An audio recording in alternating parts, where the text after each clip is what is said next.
Hey, good morning, friends. Derek from Bomb Socks here with another round of Bomb Bites where we are feasting upon the words of Christ as always, and we do it one bite at a time. So reminding you this week that the context of section 10 is all about Joseph getting the ability to translate back. And they were trying to figure out what to do with those 116 manuscript pages. Martin Harris, although he was forgiven, was not able to translate again. Oliver Cowdery was now there, and they both had the question, what do we do with these 116 pages? Do we retranslate? And as I mentioned yesterday, the Lord said, nah, wicked men are going to do some crazy things with this. In fact, in section 10, like I said, what the Lord does is he exposes Satan. He really does. He shows him who he really is. So I do want to show you today what I like to call the top terrible, tricky tactics of the tempter.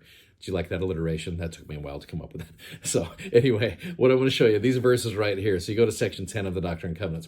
You look at verses 6 and 7. You go to 20 through 33. That's a decent chunk. And then you go to verse 63. So what I'd like you to do is to study these verses out. And I want you to look for the top terrible, tricky tactics of the tempter and see really what the Lord is trying to show Joseph about the adversary and what he's trying to show us as well. So look for those. You can do it as an individual. You can do it as a family. And then we're going to come back and I'm going to share with you one little pattern that I noticed. So study and we'll come back and we'll see what you got.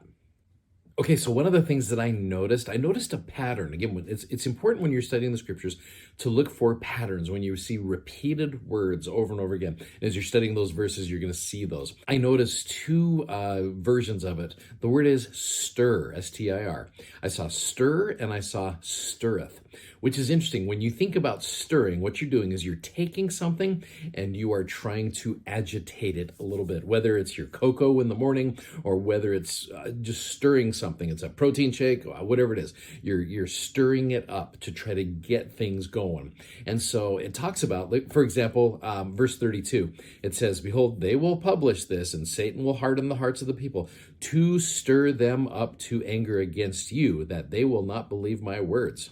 Another one, you look at verse 24, it says, yea, he stirreth up their hearts to anger against this work. You know, what's interesting about Satan is he hasn't changed over the years. He is still the same from the very beginning, whether it's, with Adam and Eve in the Garden of Eden, or whether it's back here in section 10 of church history. We observe how he does things then. He's doing them today as well. He's stirring up people to anger. He's trying to agitate. It's what he does. You look back at the year 2020, I think he really saw all of this excitement, whether it's the pandemic or whether it's an election or whatever it is, and he stirred a lot of people up to anger, not only against one another with contention, but to this work as well. That is one of the big things he does. He stirs people.